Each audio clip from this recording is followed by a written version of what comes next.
I will click the OK on my computer. And all right, well, I will call the meeting, our September meeting of the Water Environment Services Advisory Committee to order and welcome.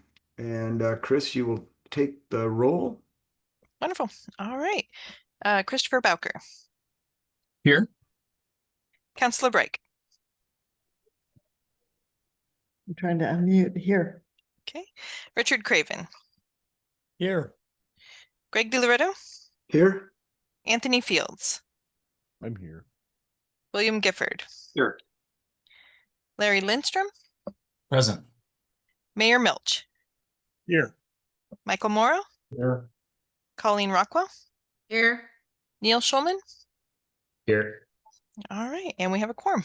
Okay, excellent. At that point, I will turn it over to Greg for director updates. All right, thanks everybody. I think we have actually a couple slides to bring up. Next slide. So I did let folks know that we won the 2025 Outstanding Member Agency Award at Aqua this year. Second time, last time was 2019. And the only reason I'm showing this slide is because of the creative way that this picture was cropped. I have a like a routine when we go to Aqua. It's 2.5 day conference, Wednesday, Thursday, for half a Friday. I come on Wednesday, I've got my, dress shirt, slacks. Thursday, I'm a little bit more casual. Friday, half day, I'm wearing shorts and usually a t-shirt. Although I dressed it up a little bit this year. Anyway, they cropped it because I was wearing shorts. And it looks great, but we're very proud of it. And I think it's a testimony to the great work that WES is doing right now. So next slide. So Alexis is keeping me busy. I've been doing the WES annual reports at the various cities over the past few months. And we've also managed to cover all of the Rotary clubs in our, at least our service district in the Clackamas area. This crop too? No, that one is not. So the Oregon City Rotary Club, I'm actually a member of, and it's our tradition when it's your birthday week, you have to wear this hat. And it turned out, though, that I had been asked to give this WES update to the Rotary Club on literally on my birthday. So I got to not only wear the hat the entire time, but give a presentation to the whole group. So that was kind of a lot of fun. Next slide. Down the river cleanup. Unfortunately, this is the first year I couldn't make it. Greg, Rita, and Christina. Oh no, they're for PNCWA. Down the river was Oh. Sorry, yeah, I got that wrong. Who is it down the river? Alexa, do you have the list of the down the river? I can share. So we had a few staff from WES join, which was great. We had 5 of us on the water, which was terrific, as well as family members of WES employees. And then we had some additional WES employees up the river on a different section, 2 up there. And then we also had another 2 on land that were just south of us. And then we had a boat of 5 Rotarians from the Rotary Club of Oregon City that joined us this year. So we had a really, really great group. Yeah. All right, thanks. Sorry, I got my wires crossed. Like I said, I wasn't there this year, so. All right, next slide. And some upcoming events. Neil mentioned the Three Creeks project. We have a groundbreaking ceremony there on the 18th. Jeff is going to be presenting the Clackamas presentation to the Oregon City Business Alliance at a luncheon on the 30th. That's 11:30 to 1 o'clock. And if folks want to attend that, please let Chris know and we can get you set up with some tickets. And then the Solve Waterway Series cleanup event on 10/15. That's the final event of the year. It'll be at High Rocks, 10 to noon, and we will be serving lunch. So please attend if you're able. As far as the Rotary Club events, that we finished that up literally today. at the Gladstone Oak Grove Rotary Club at the new library in Gladstone, which was wonderful to see. So that's all I've got. Greg, excuse Thank me, the Rotary events are those purely informational or is there an ask? Purely informational. The ask is that if there's community events or other ways that we can plug in, Rotarians, for those of you who don't know, are very service oriented, plugged into the community, doing community events. So yeah, the same way that we're plugged in with Solve and doing things like that, we just say, hey, are there things in the community for the greater good that we can help facilitate? Please let us know. And actually, we also offer tours. And so today we did have a person ask for a group tour of our Tri-City facility. So it's a way to get out there in the community with people that are active and invite them into our world. How often do you do that? Well, this is the first year that we've done all of the Rotary clubs, at least, and actually Alexa let me know that there is a Rotary Club up on the mountain, kind of in our Hoodland service district. So we're going to hit them next year. But we're, generally expanding what used to be the city's roadshow, going to all the city councils, expanding that to Rotary clubs. We also do, of course, the annual Oregon City Business Alliance water-related presentation. And we're just kind of expanding our universe of getting out in the community and talking about who we are, what we do, why we matter. Great. Thank you. Any other questions for Greg? Okay, we will seek approval of the July minutes. That's the way we're doing it, as a motion in a second. I'll accept one if there aren't any changes. So moved. So moved. All right, second. I'll second. Second. Okay, I guess take the roll, Chris. All right. Christopher Bowker, Aye. Yes. Counselor Brake, Yes. Richard Craven, Yes. Greg DeLoretta, Yes. Anthony Fields, Yes. William Gifford. I'm going to abstain because I wasn't there, but Okay. That's no problem. Counselor Khosrabadi, Yes. okay. Preston Korst, I missed that one as well, so I'm going to abstain to that, please. okay. Larry Lindstrom, Yes. Mayor Milch, Yes. Michael Morrow, Yeah. Colleen Rockwell, Yes. and Neil Schulman. Yes. All right. Excellent. Thank you, everyone. Chris, do we have any public comment? If there's anybody from the public, please raise your hand if you'd like to comment. No hands raised. Has raised. All righty All right. then. We will move into the next item, which is the capital improvement plan. And let's see, Jeff and Aaron are going to give us a presentation. Turn it over to you folks. Perfect. Glad to be talking to you guys again today. If you'll recall, last advisory committee meeting, I kind of give a historical look back at what our previous fiscal year, how we were doing on delivering capital projects. And one thing I'll just note as the kind of year-end financials came in, we were at about 83% spent versus what we had planned. And so one of our strategic plan initiatives was to get, up above 70% and by next year. And as we grew our team, you got to build some momentum, but we were over 80% spent on our previous fiscal year, which is really makes me feel proud of the work my team's doing, but also with the work that we're doing organization wide. All of our projects touch a lot of different parts of our organization, and so the support across the organization has been great. So just a little note there, since I didn't have that number last time we met. Today we're going to talk about the CIP update that we just completed, and it's in draft form and that we sent out. And so next slide.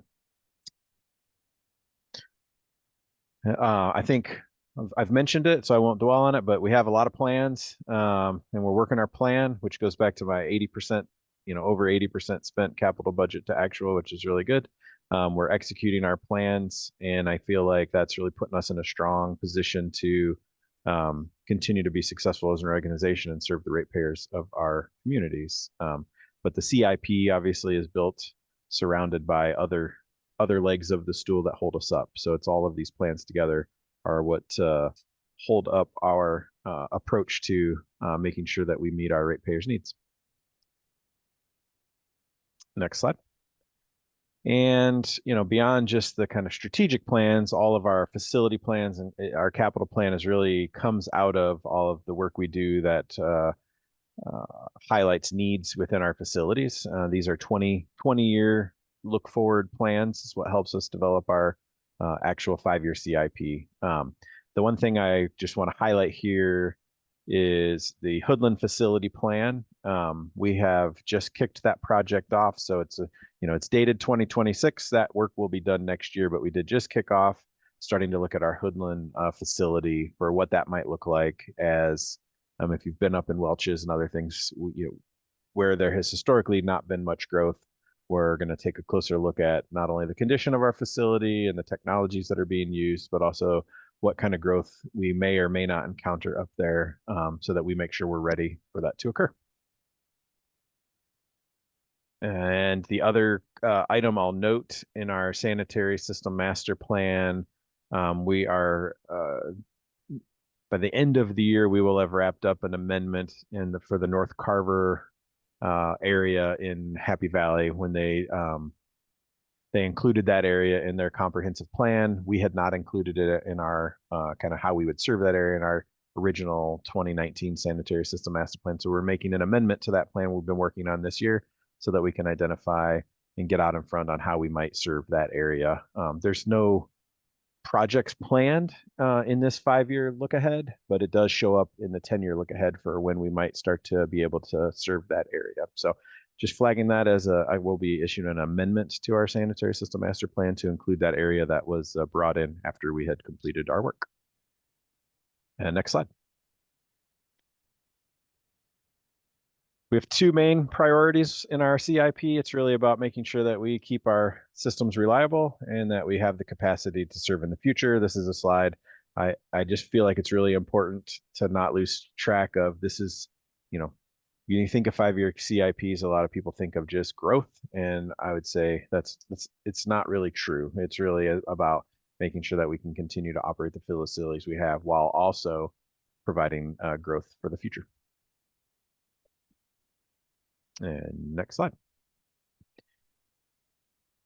And then mostly this slide, I just want to point out drive home that fact that, we're actually more looking towards reliability and less looking towards capacity increase. And I think I've said this before, but I think it's really important. A lot of systems across our state and across our country, quite frankly, were built in the 80s. And so that bill is coming due to a lot of municipalities and utilities. And I think the being out in front before you have failures is really critical to keeping surprises in your CIP out. And so that's why we really look at condition assessments when we do our facilities plans. Not necessarily a requirement of those documents, but we make that part of our document just so we make sure to account for that when we look at what our long-term needs are, not only from a growth, but from a reliability standpoint. So these don't change much year to year, but I like to be able to kind of point out the fact that we're really, delivering for our existing customers and our future customers. And next slide. And then this is our CIP assumes, and I'll talk a little bit about some of the I&I contributions we're making to our member communities on a later slide, but that we are achieving reduction in the 19 basins that were identified in the sanitary sewer master plan around. They had extreme levels of I&I, so really high peaking factors. And so in order to not only build bigger sewers, but to also eliminate the need to expand our plant to great lengths, it's cheaper to make those investments in repairing and rehabbing out in our collection system to avoid significant costs increases. And so we are planning to come back to the advisory committee next year and give a presentation on I&I, kind of an update on some of the pilot program. So more to come on this, but it's critical to understand that this is cooked into all of our planned expansions. And so I like to kind of keep that in the front of everybody's minds. William, it looks like you raised your hand.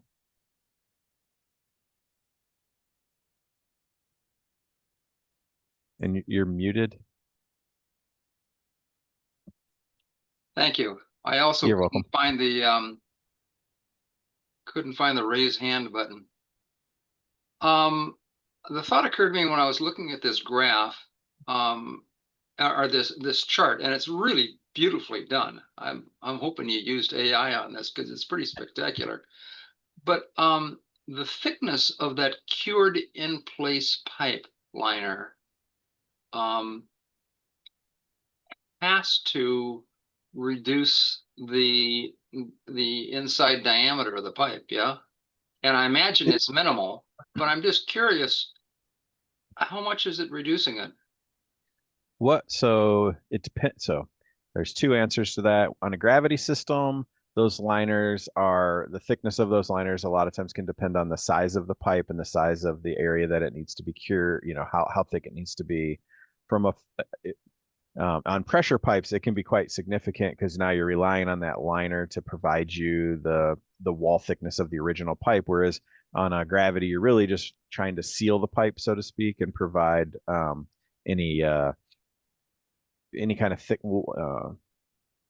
pitting or root intrusion through joints, failure of joints, that kind of stuff. You're relying on it just to seal those up. From a flow perspective, if you think about shrinking your pipe down, what we find, or what they've found through years of putting these in, is as pipes age, the friction on the inside of pipes gets more and more and more. And so like a new pipe, an old pipe of same diameters would have different flow characteristics. When you line them, you do reduce the cross-section area, but you smooth out the inside of the pipe. And so you don't actually lose much capacity, if any, in a gravity system with the liner, because it does cure a lot of the roughness on the inside of the pipe because you get this nice smooth pipe. And with the liner, cured in, right? yeah, well, the cured in, they can apply heat to it, or a UV. It comes in as like a sleeve. It's a resin that then hardens up through heat, steam, or through a UV light. But it does cure the pipe of its issues. But the cured in this case would be curing the resins to make it hard. No pun intended. Yeah, exactly. The last question that I had on that is that, well, for now, is nothing lasts forever. So when those cured in place pipes deteriorate to the point where they're not as effective as they ought to be, do we then just replace the entire pipe, or do we put another one inside of that? No, if you had a liner that failed, the one advantage to a liner is there's no seams, there's no joints, right? So it's a solid piece there. And so you have less areas for it to fail, quite frankly. But yeah, you wouldn't line over an existing liner. You'd really come in and probably have to do something else to the pipe to fix a failure of a liner. We have seen, if you have just one small spot in a pipe, they call them a short liner, where they'll come in and put in just a small piece of liner.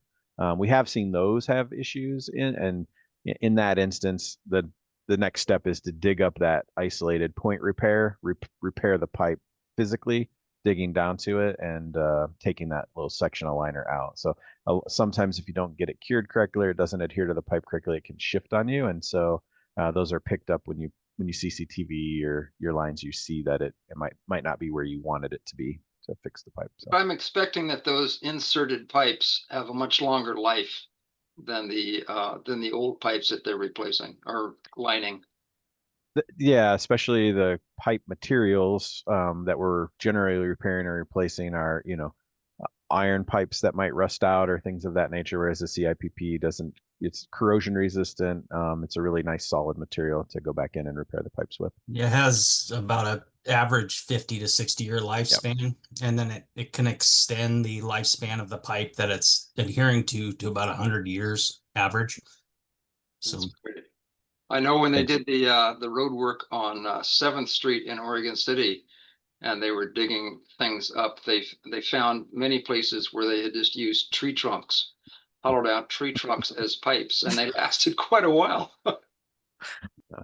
A lot of early water pipes were wooden pipes that were then bound together with kind of a steel wire wrap or whatever. It's not uncommon to see those in old city water pipes. So I have a 6-foot section of that in my office that was pulled out of the city of Beaverton in neat. 94, I think. And it's about that big around. Hollowed out on the inside, 2 pieces jammed together with wire wrapped around it. And it was still being used for potable water in the 90s.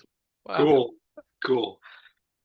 Old school. Thank you. and I guess I'll just add, if there's questions along the way, feel free to interrupt me. I'm not a present at you and wait till the end questions. I'd rather have a dialogue. So this is really information for you guys.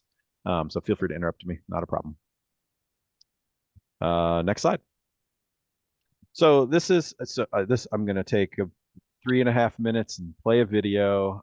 This is on the outfall, and we created this video just to kind of memorialize the work we've done and kind of to tell our story a little bit. And so I hope you enjoy it, and it might answer some questions around the diffusers and other things. And before the video plays, I'll note, if you're down by Oregon City, down by the John Storm boat ramp anytime over the next 2 weeks, and you're interested in what the diffusers look like, you can get out on the boat ramp and look out. They're all right now on a barge. They're being installed during this in-water work window, but you can see the pipes on the barge really clear down there. So really interesting to see the scale and everything. But go ahead and push play, Chris, and I'll be quiet here for 3 minutes.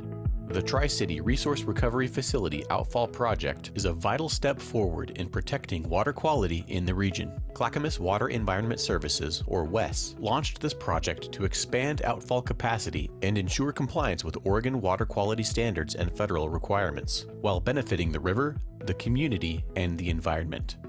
The new system will provide greater dilution and reduced discharge concentrations by relocating the primary outfall to a deeper section of the river. It's also equipped with a multi-port diffuser to provide rapid dilutions that help protect water quality year-round. By moving the discharge point farther from the Clackamas River, the project helps preserve seasonal cold water refuges crucial for fish and aquatic life. Other benefits include enhancing the protection of beneficial uses in the Willamette River, maintaining nearshore and offshore fish passage, minimizing construction impacts by using trenchless methods beneath the riverbed, and installing an integrated outfall system that includes a new 90-inch diffuser with 18 risers, while retaining the existing 72-inch outfall for peak wet weather events. Altogether, it's a comprehensive solution for long-term environmental health. Designing the alignment for the outfall was a complex challenge. The project had to work within the footprint of the old Rossman landfill and avoid existing critical utilities along Agnes Avenue, and deal with poor ground conditions, all while minimizing disruption to public infrastructure and private property. It crossed several key areas like Agnes Avenue, Main Street, Interstate 205 and its ramps, Highway 99, Clackamas Drive, and John Storm Park, which required a special easement. WES worked closely with stakeholders, including local residents, property owners, the City of Oregon City, and ODOT, to limit construction impacts. The alignment used a combination of methods. About half was open cut along Agnes Road. The other half-mile section was constructed using microtunneling, launched from a 28-foot deep shaft and ending in the Willamette River. Challenging soil conditions required a specially designed micro-tunnel boring machine imported from Germany. And as is common on tunneling industry projects, WES promoted a contest for naming the tunnel boring machine, with the community selecting the name Clackamas. Construction kicked off in July 2024 with the excavation of the 28-foot launch shaft. By the end of August, Clackamas was launched, slowly advancing underground by cutting through the soil and pushing pipe segments forward with hydraulic jacks and lubrication systems. To avoid disrupting John Storm Park and the riverbank, the tunnel includes both vertical and horizontal curves. Tunneling was completed by December 2024, In January 2025, the tunnel was cleaned out and flooded. Then, using a crane on a barge, the boring machine was lifted from the bottom of the river, disassembled, and shipped back to Germany. Meanwhile, open cut installation along Agnes Avenue began in May 2024. Over the course of a year, crews connected the new pipe to the Tri-City Treatment Facility and prepared it for integration with the tunnel. The final step was installing the diffuser in the Willamette River. Scheduled for completion between July and October 2025, the diffuser will feature 18 risers. Though the main outfall pipe is buried below the riverbed, the risers, equipped with tide flex valves and breakaway joints to protect the main diffuser pipe, will extend slightly above it, enabling rapid mixing of treated water with river flows. Once complete, the new outfall and diffuser will serve as the primary discharge point for the Tri-City Treatment Facility, ensuring clean water in the Willamette River for generations to come.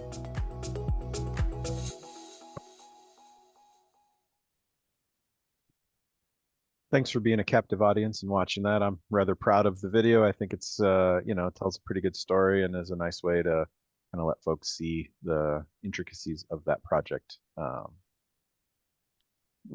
Just providing a letter to DEQ, but we anticipate that our new outfall will be put into service before the end of the year. And so we're pretty excited to have that online. Next slide.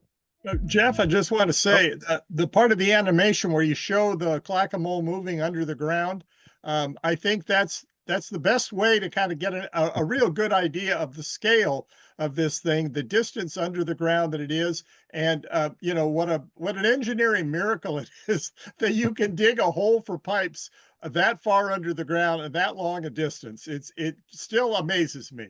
So thank you for this. Yep, absolutely. So now we'll dive into like the forward-looking part of the CIP, and I'll just kind of highlight. It's not been hugely significant changes between last year's CIP and this year's CIP, but I did want to just highlight the few major changes. So we did updated all project cost estimates. If we hadn't gotten a new estimate between the last update and this update, we applied the construction cost index from ENR just so we make sure we're maintaining that kind of today's dollars cost. Erin looks into the future and she applies inflationary things when we look at the long-term financial, but for the CIP, we like to make sure that when we're doing it, we're looking at, normalizing everything to the July 2025. We did separate the Clackamas Area Interceptor Program. That's three different projects. And so we've got them all, the upper, the middle, and the lower are all their own individual kind of project detail sheets now to correspond to when we will be delivering them. We've reached 60%, and so now we're focusing in on the middle interceptor for delivery coming. Neil, I see you have your hand up. Yeah, I was just wondering what you're using as construction, year-to-year construction inflation at this point.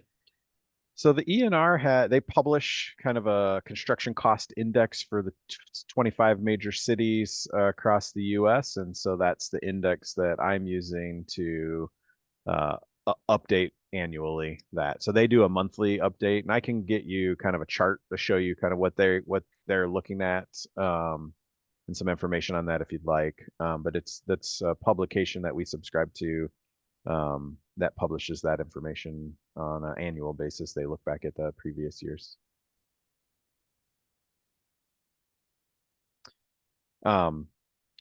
We have identified that. On that. Oh, yep, go for it. Excuse me. That CNR is an average, right? And that's a national average?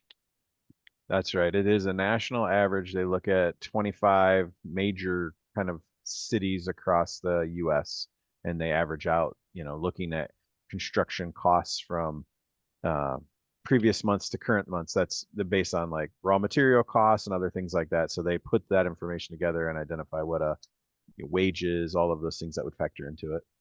I'm wondering, maybe we can revisit that someday in the future and see, is there a way of averaging communities more our size rather than very large communities? And would there be a difference?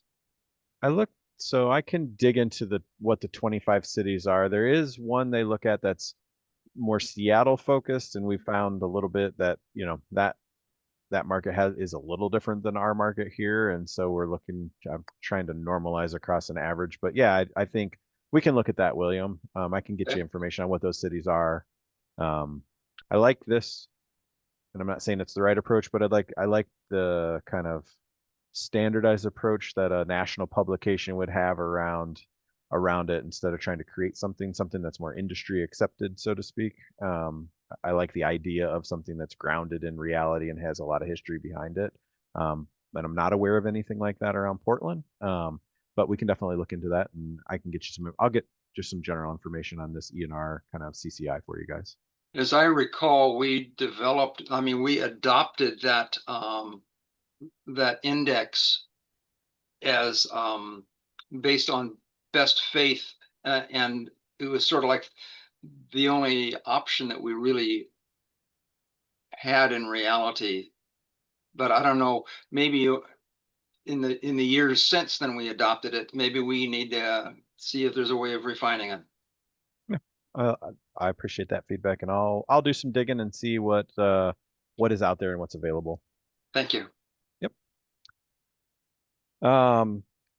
Over the course of this last year, we have a decant facility at one of our pump stations, and it is, I would say, we've found some deficiencies in it that's causing us some issues downstream. So there's a new project in here that doesn't show up in any of the facility planning documents, but that it's something that we need to address. It's, you know, we use it, DTD uses it, and so it's something that we need to work through what that looks like and make sure that we get a good operation and the right sizing of it.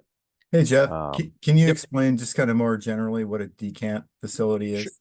Sure. So a decant facility, like if we have street sweepers, or if we're doing vectoring, potholing, you end up with a mixture of fluid and solids. And so you don't want to haul the fluids out to a landfill for disposal. And so a decant facility is where you don't have hazardous materials and other things. You let it spill out onto a sloped concrete pad essentially, and let the water naturally run out, and then send that water to our system. And then we take the solids and then haul them away as, I won't call them dry, but dewatered, naturally dewatered. And so it's just a way to make sure that we're not hauling wet solids to the landfill. We have also in doing projects at our treatment plants have identified, we have, as technology changes, SCADA, which is your instruments, and we have some older instruments and some old PLCs and controls that we need to start upgrading. And so we've added a kind of an R&R renewal and replacement program specifically targeted towards SCADA infrastructure. One of the things that's kind of allowed us to embark on that is we had a really nice engineer join our operations group. That's his forte and his area of expertise, which we're really lucky to have in-house right now. And so we're going to try to take advantage of some of his expertise in doing these types of projects as a consultant for lots of municipalities. We're going to try to make sure we fund some of that work in-house. So I'm looking forward to seeing what he can come up with and helping us kind of address some of the deficiencies we have there without it being major capital projects. And then we Sorry, Jeff. Go ahead. So SCADA stands for Supervisory Control and Data Acquisition. That's right. And it's basically the system that we have out in the community and within our treatment facility that tells us when things go wrong. And part of that system, as Greg mentioned, is the controls behind it. So if we're monitoring DO in our aeration basins, the PLC monitors and then sends a signal to turn on our blowers if we need more air, those types of things. And so when they go, it becomes bad. And we're at a point where some of the parts for those systems are becoming harder to get as technology has changed over time. And then Sandy River Limb and Timberline Limb pump stations, they were one project, and I've separated them. They're going to be delivered significantly different times, and so just separated them. Next slide. All right, so this is a look, kind of a snapshot. The light gray is the previous, what we had adopted in our previous CIP, and the green bar is what we're planning for in this CIP. Just to highlight kind of high level, we have a 5-year wastewater CIP of $237 million. To break that down a little bit, we had about 109 million of that is on collection system projects, so outside the fence, 112 on treatment plant projects across all plants. I'll note nearly 60 million of that is on the wet weather expansion. So that is one very large project that's going to dominate this, but and then 14.6 million over 5 years for kind of our programmatic, our ongoing renewal programs, and also our fleet. That's the vehicle replacement, both small vehicles and solids hauling vehicles, that kind of stuff.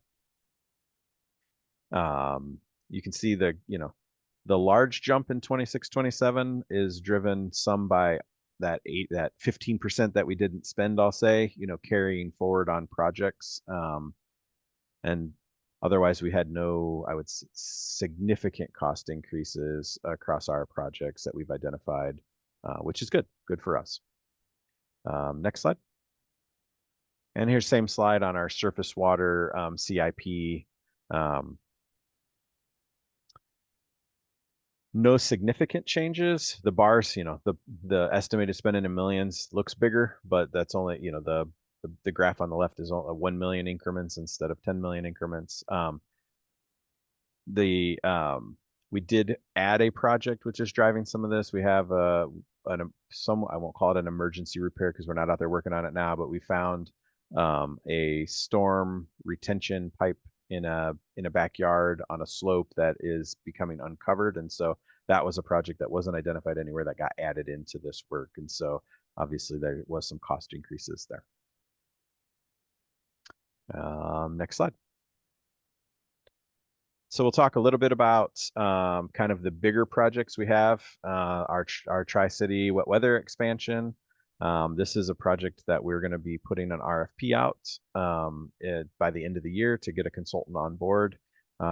It's going to increase our peak capacity from 70 million to 105 million gallons, which will meet our 2040 projected flows at our treatment plant.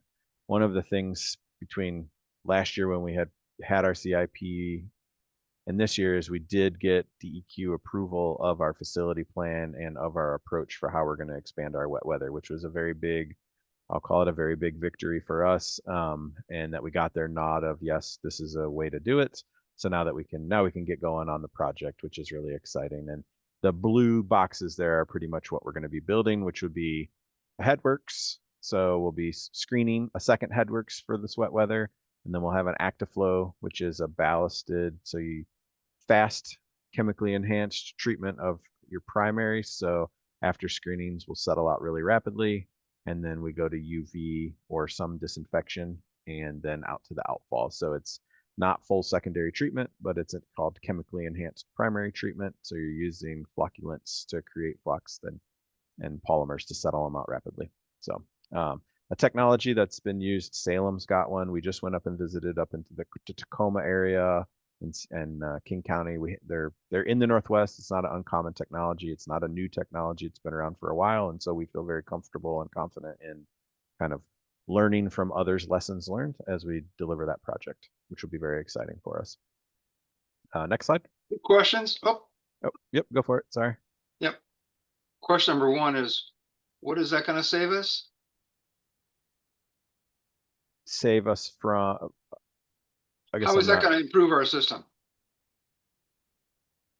Well, we'll get better treatment of the water even during peak weather than we currently can provide. And as our peaks go up, this does you get almost 90% solids removal with this technology. So instead of just going through a normal primary and then blending, we'll be able to, if the peaks are long enough duration, we'll be able to fire the system up and really treat our water to a better quality before sending it to the river during our peak wet weather events. Okay, and second question is, what are those red blocks there? So the orange blocks would be I probably could come up with a better picture for this, but that was a different alternative. So you can see the 2.3, 2.6, that was an alternative. If we end up getting nutrient limits, The first level that we would do in our facility plan is to expand the MBR, add the second train to the MBR from what it was designed for. It was designed for 20 million gallons. We have 10 million gallons right now, and so we have some basins that we would be able to expand to. And so that was really highlighting, if a nutrient limit hits, this would be your first approach to dealing with that nutrient limit. Thanks for It's planning not ahead. something that we have currently, but if we get one, this would be our first approach at how we handle that situation. Thank you. Yep. Next slide. The Tri-City Influent Pump Station.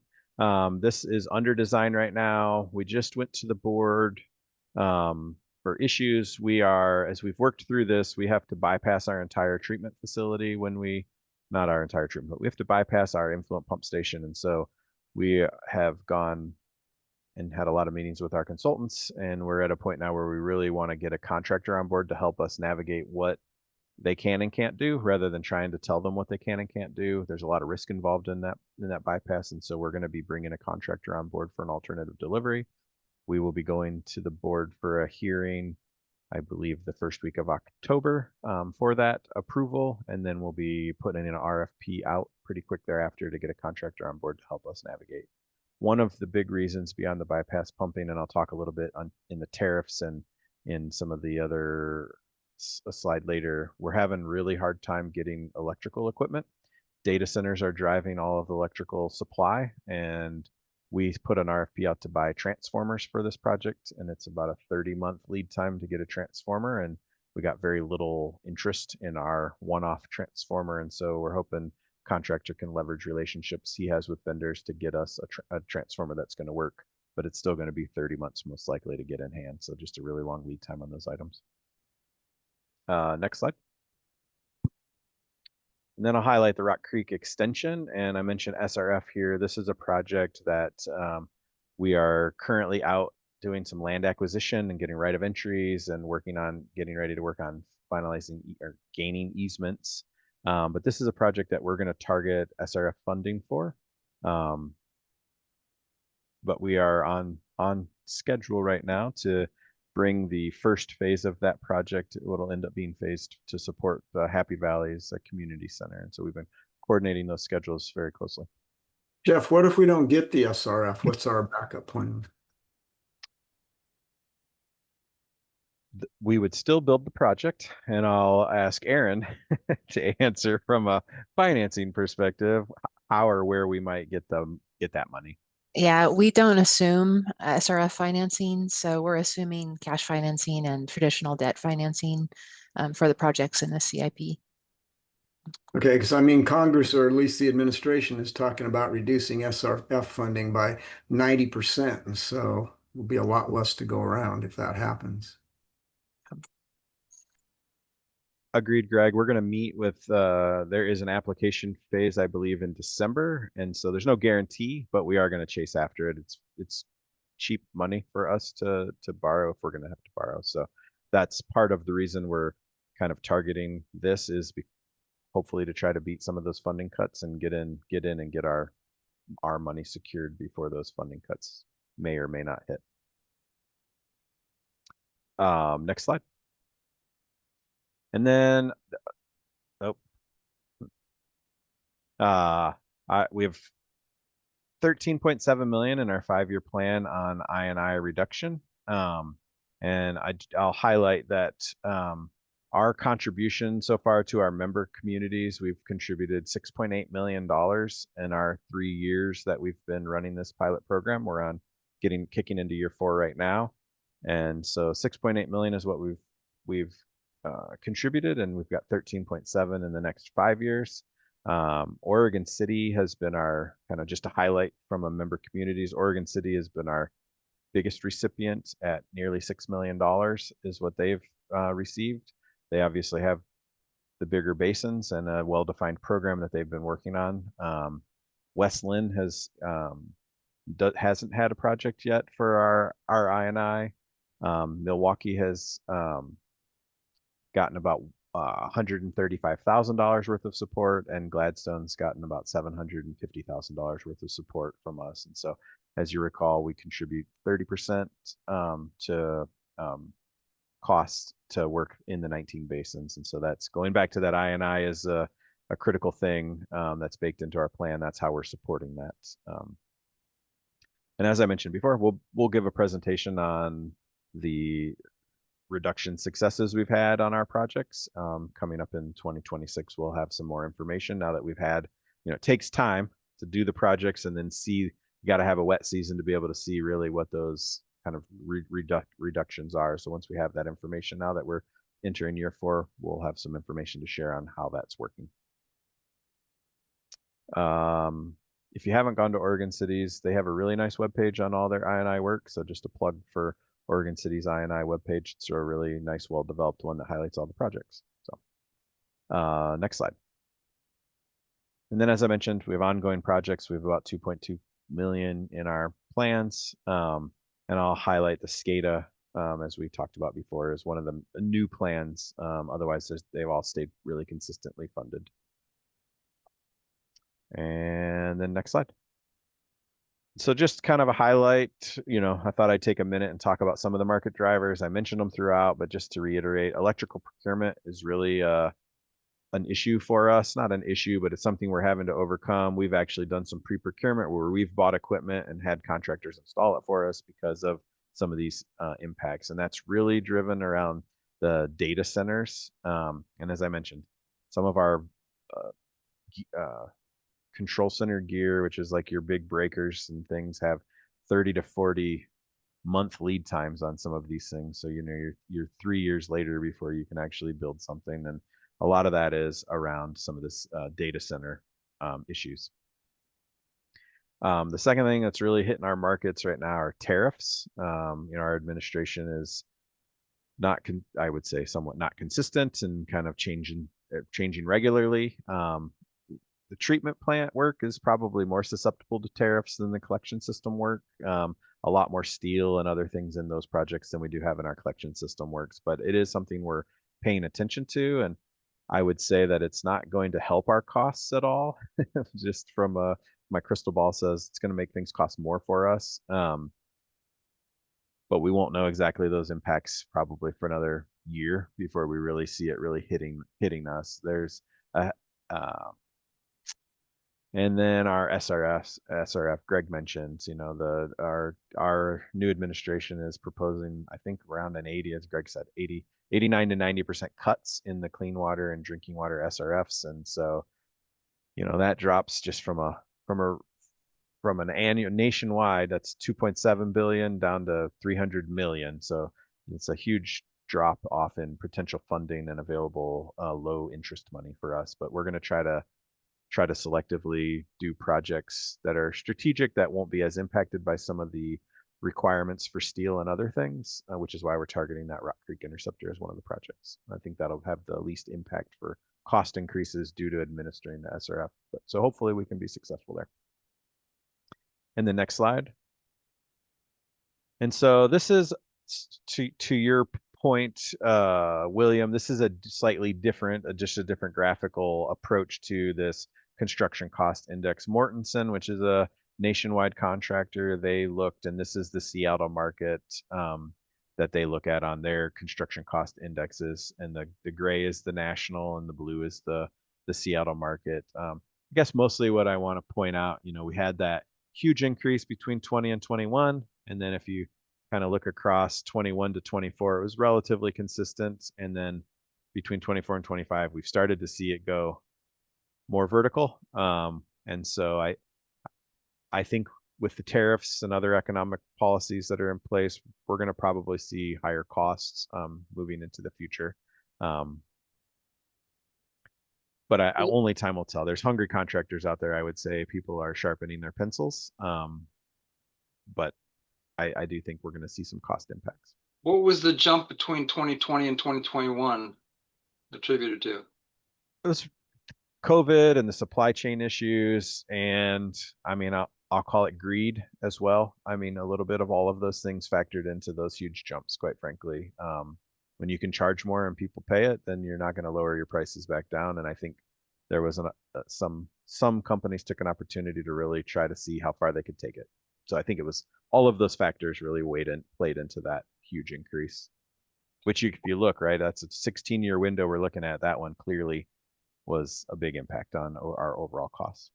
So the other thing that that intrigues me about this is what I was concerned about national estimates versus local estimates, that from 2020-21 on, there's that blue line is floating pretty good above the gray.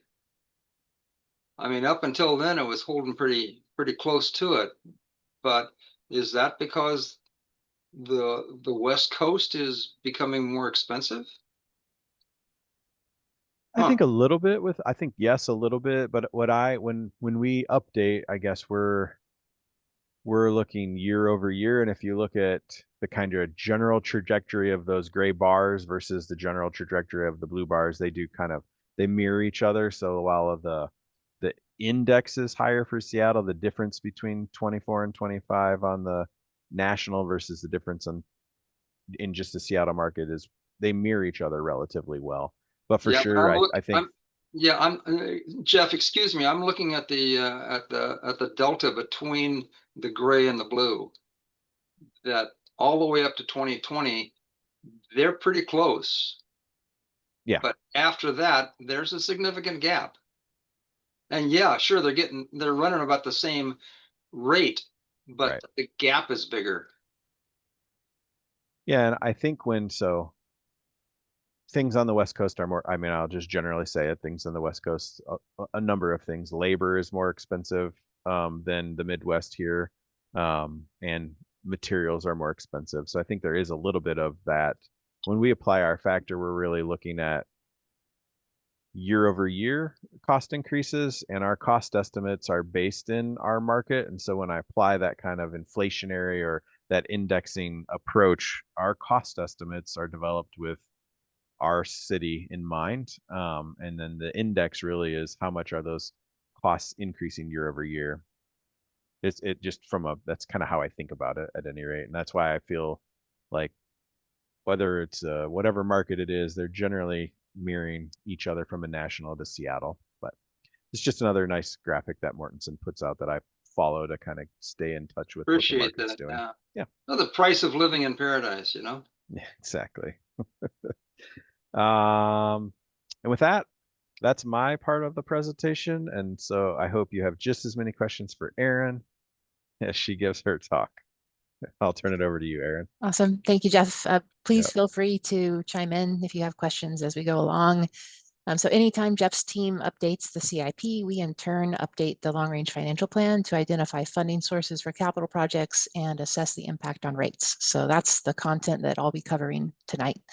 These first two slides are just kind of background information on our long-term financial planning, but I wanted to go over these because it provides context for some of the numbers that you'll see on the upcoming slides.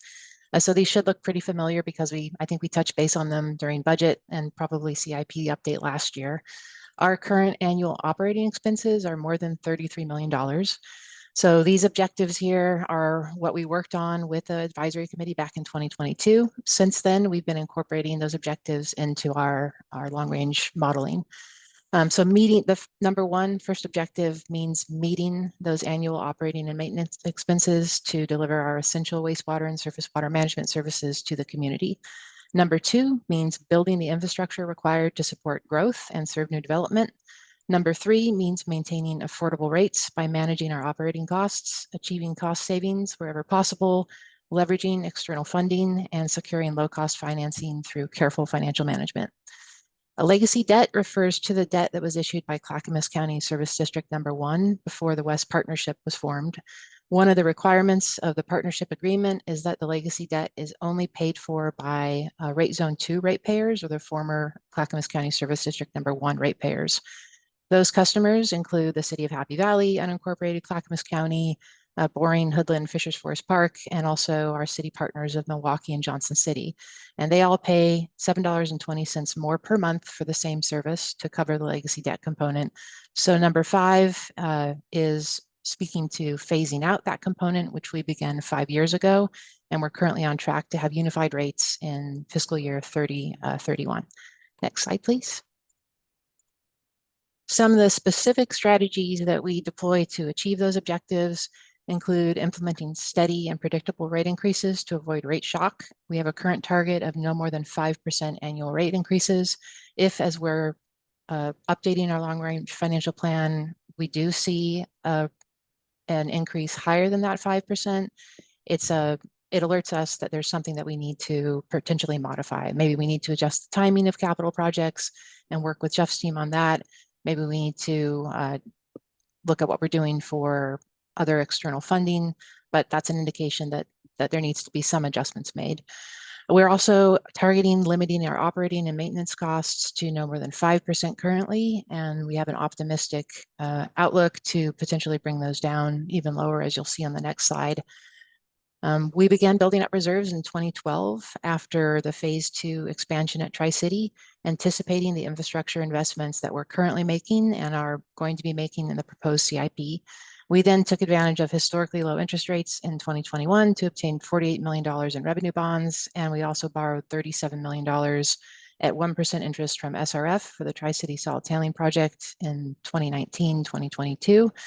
And thanks to both intentionally building reserves and then using that low-cost financing when it was available, we started this year in a really strong financial position with about $124 million in construction and SDC reserves. So we will be utilizing those reserves first to fund the proposed CIP and then relying on debt financing as those reserves are spent down. For target level of reserves, we have a 60-day target in our operating funds that we work to maintain to ensure that we can provide for any unexpected expenses or decreases in revenue that might occur during a fiscal year. And then we are required by our bond covenant to maintain a debt coverage ratio of 1.2 to 1 or 120%. We actually target that a little bit higher. Our current long-range model uses 130% for senior lien debt coverage, just to maintain a little bit of a buffer and demonstrate to the bond community that we have strong financial health. We began utilizing SDCs or system development charges for eligible debt service payments back in 2021 after working on that strategy with this advisory committee. And that's been a great benefit to us as it's reduced some of the pressure on rates and enabled us to make those SDCs more fungible and put those to work, even though SDC projects may not always occur as we have the funding. And then lastly, to the degree that we can, we are continuing to pursue any external funding and grants. We have about $1.3 million anticipated in grant revenue for the current fiscal year for ARPA funded surface water projects, as well as some funding from Metro. And we still have a $2 million congressional earmark for our boring project that we hope to take advantage of in the coming years. Next slide, please. So getting into the numbers, as you saw on the chart that Jeff showed earlier, where he compared the year-to-year spending by CIP, there isn't a significant difference between this 5-year CIP and the currently adopted 5-year CIP. So we didn't spend our entire budget in the current fiscal in 24-25. So there's some project costs that came forward. So the 5-year sewer CIP increases a little bit. The 5-year surface water CIP sees a small decrease. We're still looking at 5% rate increases for both surface water and sewer. We are optimistically believing that we can get our annual operating and maintenance expenses down to a 4.3% year-over-year increase from 27-28 forward. Right now, we've been facing continuing cost pressures in electricity and some of our other operating inputs. We've been playing catch up with salary adjustments to ensure that we have competitive salaries. So we've seen fairly big year-over-year increases in both electricity and labor, and are anticipating that those will continue for this current fiscal year and next, but then we want to see those come down. That's contingent, of course, on the larger economy. So we'll be updating this as new information comes in. The construction cost index that we use for projecting forward is the same engineering news record 20 city index that Jeff uses to bring costs up to current day costs. And the 3% is based on a 10-year rolling average. And that 3% 10-year rolling average has actually been incredibly consistent over the last 20 years. So we feel like it's a really reliable and pretty conservative number to use for financial planning. Our population growth estimate is based on a population growth study that we worked with FCS Group on about 3 years ago.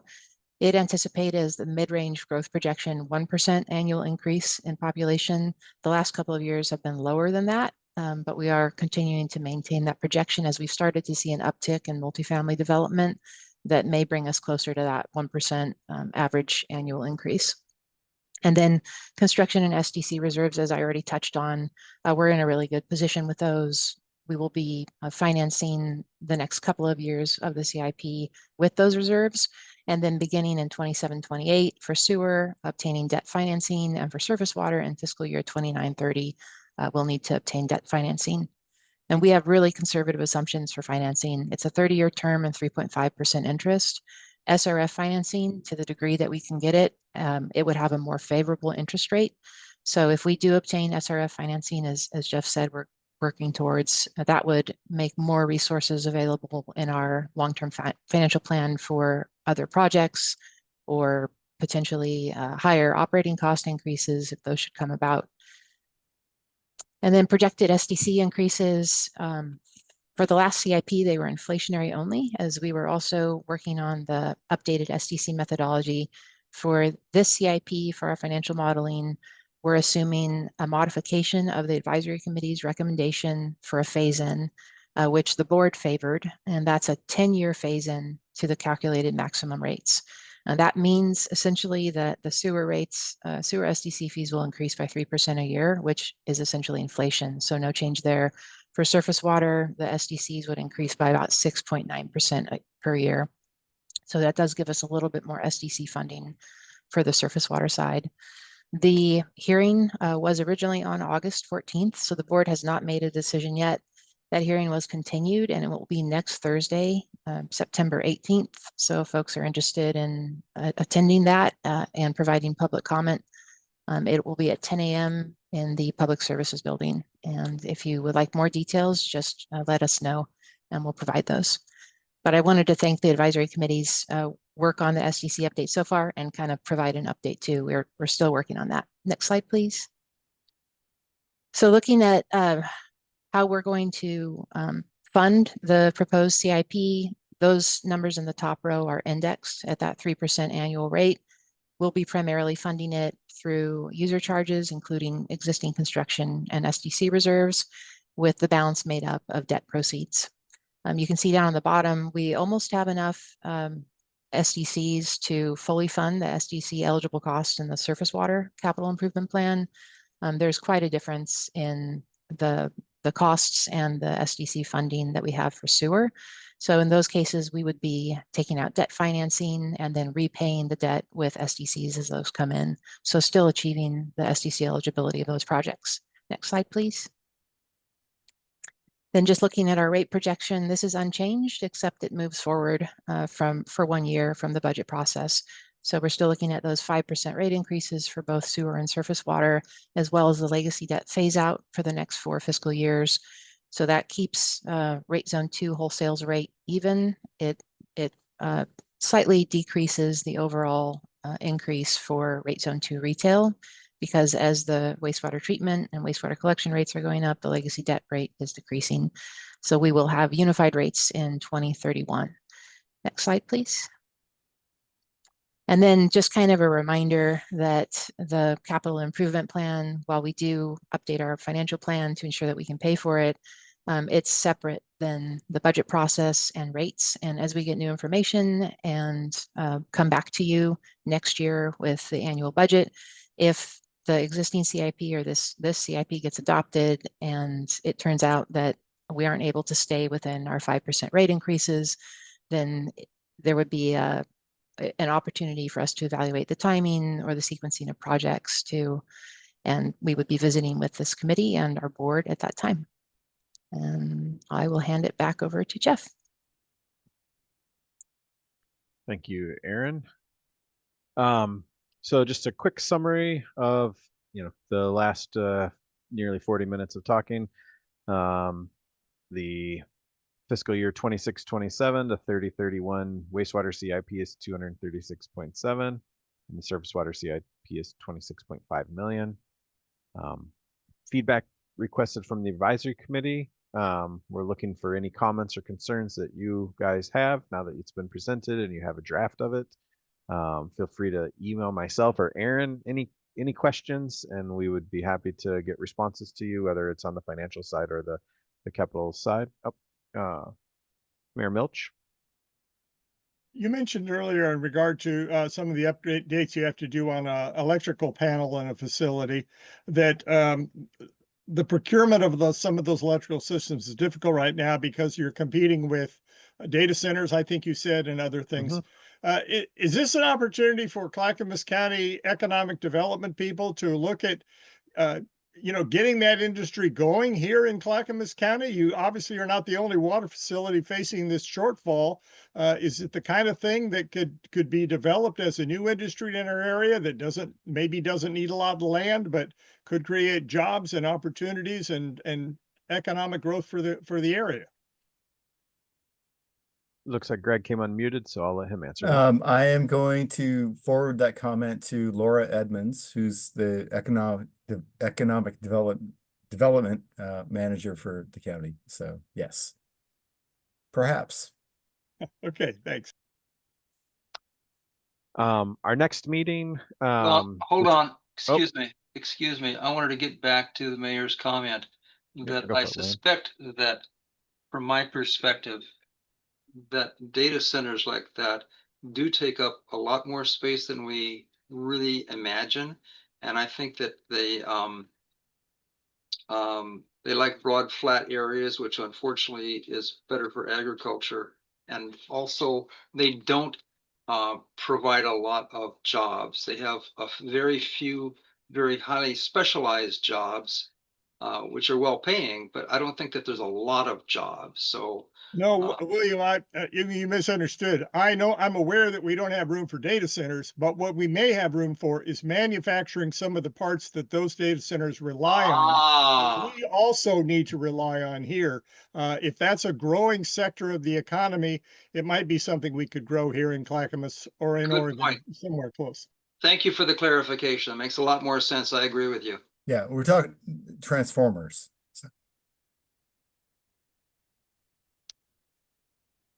The next meeting when we get together will be incorporating any of the comments. We'll have a short presentation on what, if any, comments we received and how we address them. And then I believe we'll be seeking a motion of support from the advisory committee. And then if our advisory committee is supportive, we'll be presenting to the Board of County Commissioners for adoption. That time exactly hasn't been done. Last year it was in January, but it'll be roughly end of the year, start of the next calendar year. We would be going to the board and looking for them to adopt it. And then that's just in time for Aaron to kick off our budgeting cycle for the following fiscal year. So this information will feed right into our 26-27 budget. So it's kind of a nice, though we've got this wheel, this kind of rolling. It makes it really easy. It makes the budgeting a lot easier for me because I've done all my work now as part of this. So I'll be quiet now, and if there's any other comments, I'm happy, as I mentioned, to respond to emails or specific questions at any time. Thanks, Jeff. That was a great presentation, and you did a great job of pretty much keeping it on time. And you've kind of got this thing organized like a factory assembly line. We got everything lined up. We go through it every year. We all understand it now. So, yeah, if there are any other comments or questions, get them to Jeff so he can incorporate them before our next meeting. This will give you some time to think about it. But excellent job. Thank you, Greg. I have one last comment. I'll be passing this along to our technical advisory team as well, which is the technical teams of all the member communities to solicit their feedback as well. I forgot to highlight that. We'll be sending that out. I'll be sending that out tomorrow and getting any comments or feedback incorporated before we get back together. So thanks. Perfect. All right. Given the time, we'll move to the Clean Water Exchange 3.0 results. So Alexa and Todd are going to talk to us. All right, good evening, everyone. My name is Alexa, and I'm responsible for utility relations, and I'm joined tonight by Todd, who is our senior community relations specialist. Next slide. So you may be thinking, what is the Clean Water Exchange? This is a research process we continue to use to learn how we can best serve the community, protect public health, and support the vitality of our people, natural environment, and the economy.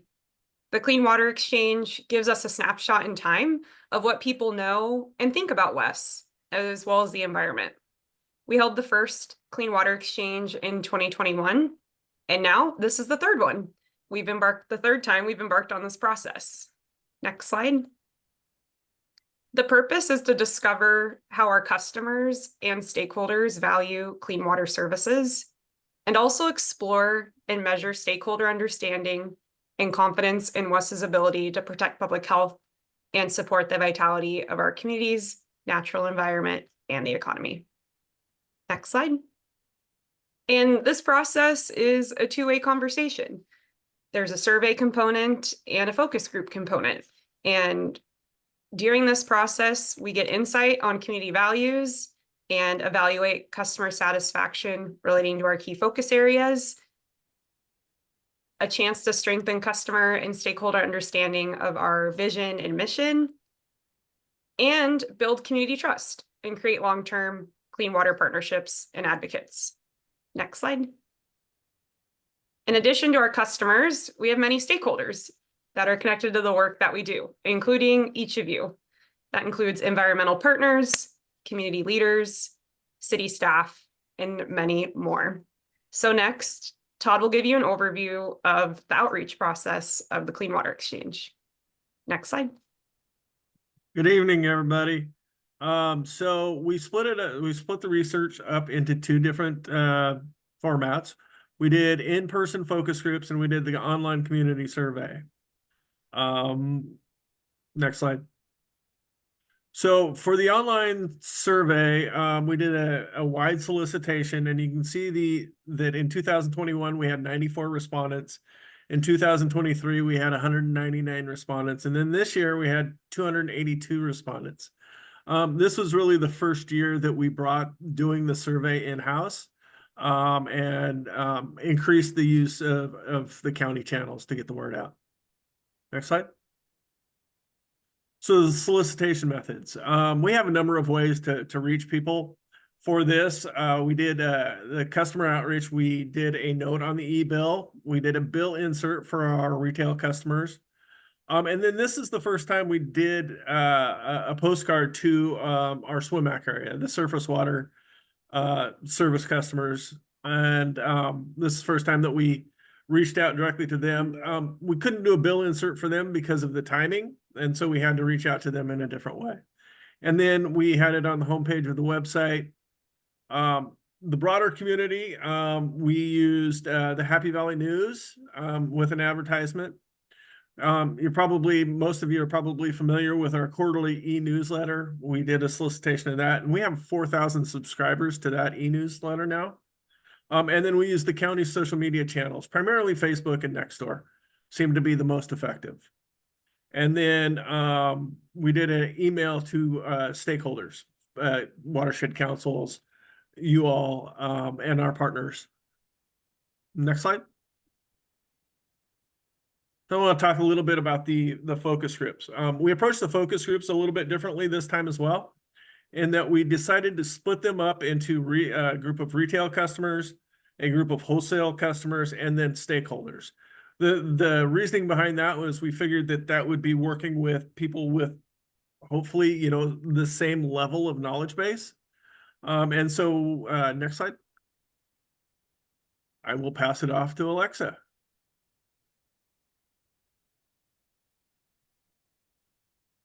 She muted herself.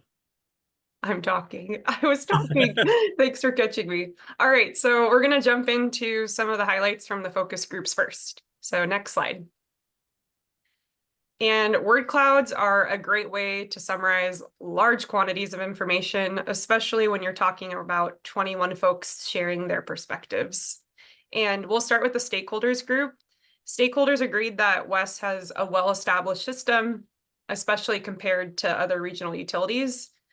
WES's financial planning was characterized as top-notch, with good depth of knowledge of funding needs, our services, and our efforts to provide consistency with modest incremental rate increases.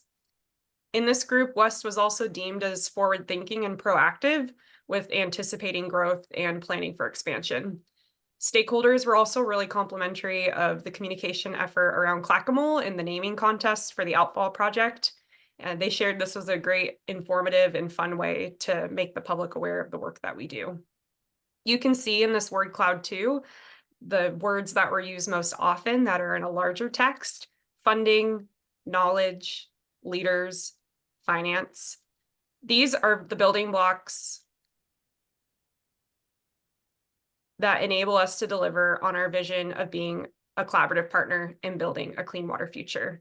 And we're glad our stakeholders echoed that too. In the retail customers group, our customers, we bill about 22,000 folks actually each month. And so in this group, it was not surprising that these customers who hear from us every month, our services boiled up to the top. So you can see water, sewage, stormwater, education, and streams. A lot of education is rolled out to this group of customers. They directly hear from us. This includes don't flush wipes, don't flush medications, don't put fats, oils, and grease down the drain. Participants shared with us they want to know what they can do rather than what they shouldn't be doing. They want to be empowered and know what they can do to protect the environment. So we'll be looking for ways to pivot some of our messaging to have a more positive approach versus the list of don'ts. In the wholesale column, you can see folks had little to no knowledge of actually who we are and what we do. This subset of customers are billed directly from the cities. So they aren't hearing from us each month directly. They're not billed from us directly. This group shares our vision in creating a clean water future. They care about the environment too.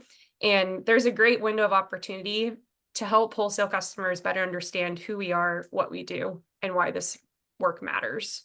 And there are opportunities like partnering with the cities to include information in newsletters or even bill inserts. You may have heard this before, but in marketing, folks need to see a message 7 times before making a decision. And it's clear right now that those wholesale customers aren't seeing us 7 different ways. All right, next slide. So here are some of the stats of the online survey. 282 participants, 66 of those folks knew that they were existing customers and they are existing customers, whereas 22% didn't. Our top 3 areas we heard from was unincorporated Clackamas County, Happy Valley, which is our full service customers, and Milwaukee. And getting respondents from outside of our service area is expected. This was the case in 2023 as well. So next we'll dive into the results of the survey questions, which will give us a snapshot in time of what people know and think about WES in the environment from this subset of people. The survey questions focused on the following topics: customer satisfaction related to WES, prioritization of clean water issues, familiarity with our services, and how to best engage with WES. So this slide shares some information about what respondents viewed as important environmental issues. Ranked first was water quality by a long shot. And it may have been because the survey is coming from a water entity that they feel maybe that water quality is the right answer. So that's what they picked. What was most surprising to me is that climate change was so low. It's been the center of a lot of conversations over the last couple years. So I thought that would have been higher. Respondents are most interested in learning more about stream and wetland enhancement, capital projects, and resource recovery, which is great because we have a lot to tell them about those 3 topics. Next slide. So the top issue that was identified in the survey by respondents was ensuring clean water in rivers and streams. And then ways that folks are interested in getting involved in the work that we do is by volunteering, which this is also a great plug for our volunteer event in October for the Solves Waterway cleanup that Greg mentioned at the beginning of our presentation tonight, followed by adult education and youth education. Next slide. Before we dive further into the online survey questions. We ask the same questions each year with the exception of one new question this year, and you'll learn more about that in a minute. We ask the same questions to give us a baseline. For surveys like this, we can also expect some fluctuation. So for example, 3 to 5% is within the normal survey fluctuation. When we see 5 to 10, we'll dig a little bit deeper more. And then when we see 10%, that's a significant change. Next slide. So let me walk you through how the next 7 slides are set up. We have a goal on the right side. Each of our survey questions are connected to a goal in our strategic plan. And then for each question, respondents could choose very satisfied, satisfied, dissatisfied, very dissatisfied, or not sure. And for each slide, we combine very satisfied and satisfied together, as well as dissatisfied and very dissatisfied together. And for any movement greater than 5%, you'll see a green box. And this year, for respondents' satisfaction for customer-oriented and provide reliable service, you can see across the board, we stayed within the normal range of fluctuation. Next slide.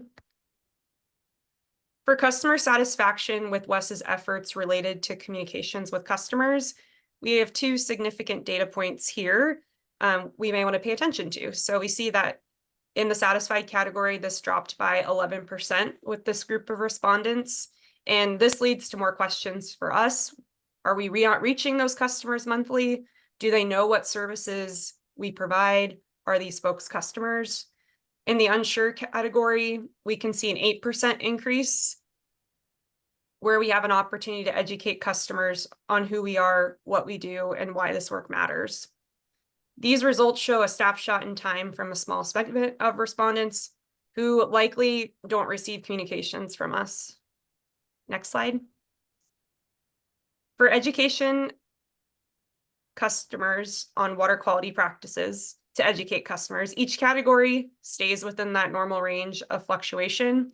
And when there isn't much movement in categories like this, we also glean findings from those focus groups and why those focus groups are so important to help guide us in making changes so that when we do this again in 2 years, we can have more satisfaction from our customers. So for example, I shared in the retail group, folks asked us, can you tell us more about what we can do to help protect the environment? This can be an area that we can move the needle on for next time for education for customers on water quality practices. Next slide. For customer satisfaction with WES's efforts related to planning and investments in infrastructure, unsure fell by 9%, which is significant. Maybe they are more aware of the work that we do now because they read our newsletter, they saw us in an article, maybe they voted on the Clackamole or read about us on social media. Respondents, though, are also slightly more satisfied in that normal fluctuation range. However, there is a 6% increase in dissatisfaction. Again, this is a snapshot in time for us. Next slide. Satisfaction on efforts for the environment to protect the environment stayed within the normal range of fluctuation, except that middle number dropped by 6%. People are likely more aware of our efforts, it seems, from this group of respondents, and less unsure. All right, next slide. Alexa, excuse Yes. me. Yes. Excuse me, but when you see the significant change in the unsure, those people have to go someplace. They're either going to the left or the right, yeah? That's right. And so 2 slides ago, you had one that the unsure went up and the dissatisfied went up. So to me, that would have said that they moved from being unsure now they were sure that they were dissatisfied. Right. On these, I mean, the change is negligible, but the previous couple slides, I think that we're saying that those unsure people had to go somewhere. Yeah. And move to dissatisfied in that case.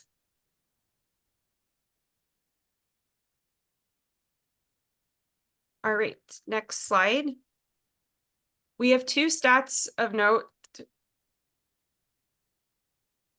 the drop in satisfied by 7% and the increase in dissatisfaction. With this snapshot in time, we can see people don't know about our planning and the work we're doing to keep rates affordable. Also, as we look at the results of providing reliable, clean water at a reasonable rate, it's important to remember and think about consumer sentiment during this time. This survey was solicited between April and May earlier this year, and there was a lot of uncertainty around the economy at that time. University of Michigan tracks consumer sentiment information, and there was a lot of uncertainty primarily driven by fears of tariffs leading to higher inflation. And the consumer sentiment results in this window of time were the second lowest reading on record. Between now and the next time we do this survey, we have a window of opportunity to provide some peace of mind to our customers that WES has a long-range financial plan that allows us to provide predictable and affordable rates. And so for me, this really highlights an opportunity for us that can't also be said for other utilities in this area. Next slide. So this was the first time we used this question on the survey. Efforts to control costs and rates. And this is a baseline question for us this year because we're about to embark on a customer satisfaction survey for the first time in 2026, which will be focused specifically on getting feedback on services and billing from our customers. Next slide. Here are some key takeaways from the focus groups and our online survey. We have a lot of opportunities to work on and progress on between now and the next time we do the Clean Water Exchange in 2027. So what comes next?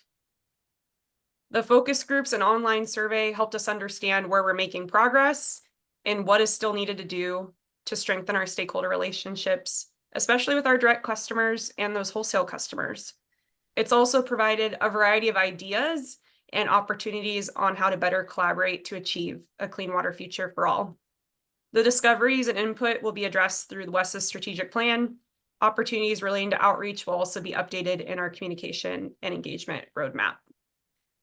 So what's that look like? Updates in that communication engagement roadmap in 2025. Next, implementing that customer satisfaction survey in 2026. And then we'll embark on the Clean Water Exchange 4.0 in 2027.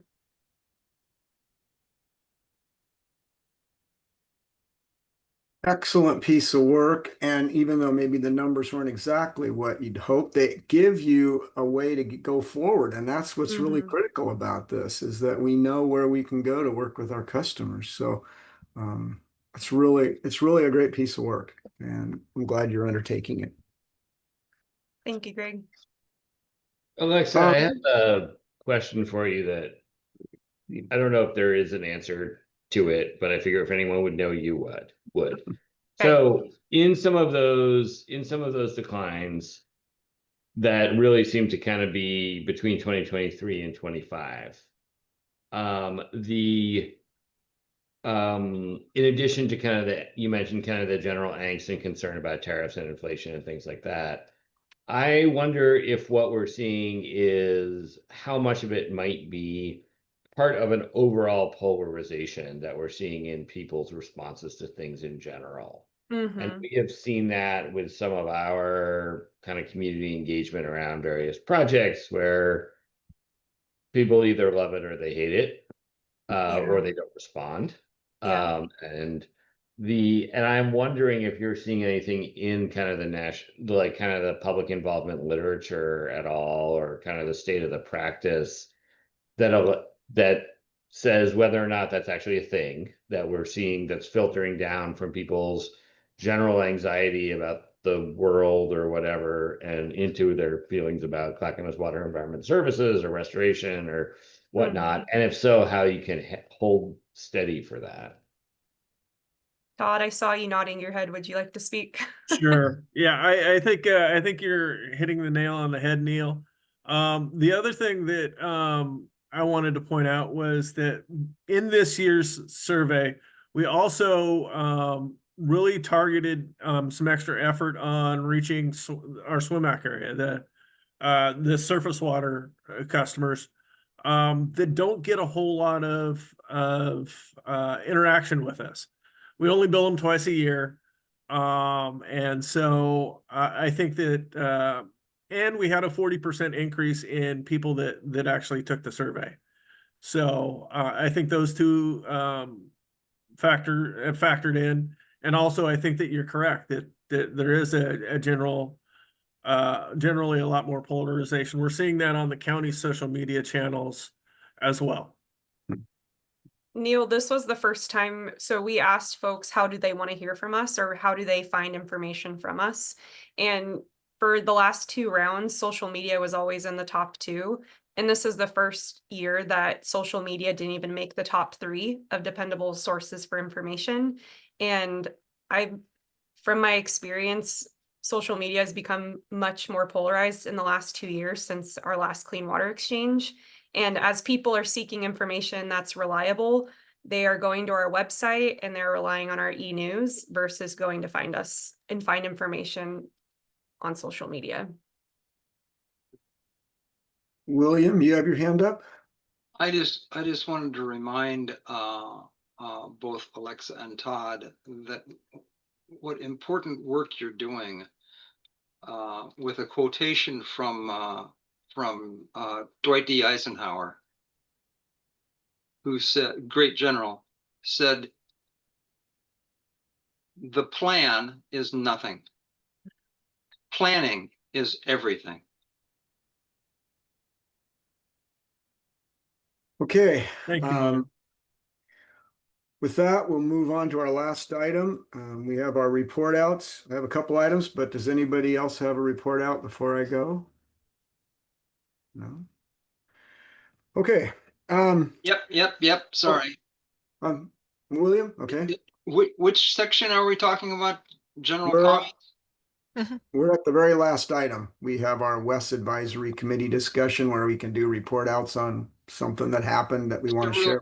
Just a real quick one from a citizen that asked the musical question, and I've thought about it for a long time also. We are still donating our solids, our waste solids, as fertilizer, mostly to Eastern Oregon, that I understand. And this citizen was pointing out that that's now a proven advantage to them, and thinks that there may be now some monetary value to that. And I don't know what serious thought, I'm not looking for a quick answer here, but what serious thought is being given to possibly charging anything at all for that fertilizer that we have been giving them?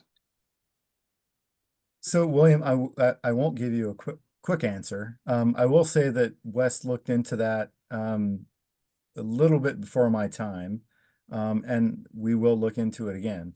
There's with PFAS, the forever chemical, there's some nuances there that are tricky. But yeah, I'll get back to you. We'll look at it. I'm not aware of any other entity that's actually charging, but we can look. Yeah, well, we got high quality stuff. We do. You're right. Okay, that's all. Thank you. Thank you. Anybody else had something before I go? Okay. On Monday, I was interviewed by the Akron, Ohio paper, and the reason I bring it to your attention is I think you can use this, particularly around here. The question came up, Akron, Ohio services an area about the size of WES. So it kind of relates to what we're doing. But Akron, Ohio never raised their rates for a long time, and now they're under a stipulated final order with with EPA to fix up their system because they're not meeting it. And so they called me to talk about, just in general, because of the work I do in infrastructure funding, why this happened, and what does it mean, and so forth. And my point to you folks is we regularly talk about rate increases, and we do that so that we don't wind up with EPA giving us a stipulated final order that makes it much, much more expensive than doing it as we go along. or is doing, I mean, one big rate. So they're looking at 25% a year rate increases for approximately the next, I think it was 3 to 5 years, because they've wow. ignored it. And the fact is their administration, you know, they bragged about the fact that they didn't raise rates. And I will tell you, on my experience, nobody ever remembers when you don't raise rates. They never remember that, but they do remember when you have a giant rate increase. They never forget that. Mhm. So I think the article will come out. If I get a copy, I may try to send it to you, just so you have some ammunition when you're out there in the community and somebody's complaining about the sewer rates or the stormwater rates. Here's what happens.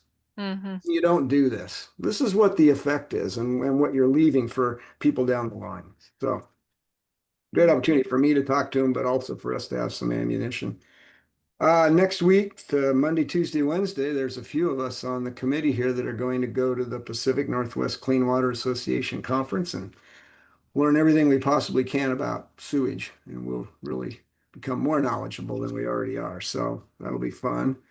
And then before our next meeting, I'll be doing a virtual fly-in with our congressional delegation. And one of the items I'll probably talk about is the fact, and they know this, but that SRF funding and administration funding is decreasing so rapidly. After we made all those gains in 2021 for infrastructure funding, we're going in the wrong direction. I see you, Mayor Milch. Yeah, I see his hand. Mayor Mills, you had a comment, a question? Just a question, going back to the Clean Water Exchange survey, one of the top priorities was public health. And I read articles now and then that say that water treatment systems are measuring and identifying COVID levels in the water system. Are we doing that? Are we communicating it regularly to the public? My wife is, somewhat immune deficient, and this is an important issue to her. And I just wonder, does WES, this is one of those things that WES could be communicating out there, and we could get fewer unsure answers and give people a little clearer understanding of some of the things that our system is enabling them to understand. So we have taken part in a couple of, I think, different monitoring programs. I'll hand that to Ron. Yeah, it's a good point, Mayor Milch. And we have in the past, kind of more during the pandemic, we participated in some national surveillance surveys, a little bit with Oregon State University. One of the challenges that we have in our system, particularly like if you look at Tri-City and Kellogg, is because a lot of people are doing influent monitoring at their treatment plants. Our system is really complicated. In fact, in that we can push flow from different communities to different treatment plants. And so it makes it very difficult to interpret the results. And so we've had some conversations with our local public health, who is the connection with Oregon Health Authority. And outside of going into our collection system, we're not a great candidate for that type of wastewater surveillance, but we have done it in the past, and we do it when called upon, for sure. That's a good answer. That'll help us be able to answer to the community maybe why we don't do it when they read that other places are. So that's helpful. Thanks.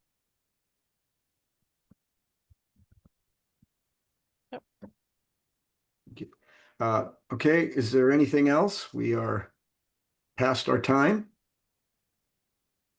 All right, our next meeting will be in the middle of November, right? That'll be our next meeting. So hope you have it on your calendar. Everyone have a good evening. Good to see everybody. Thank you. Thanks, everyone. Bye. Thank you.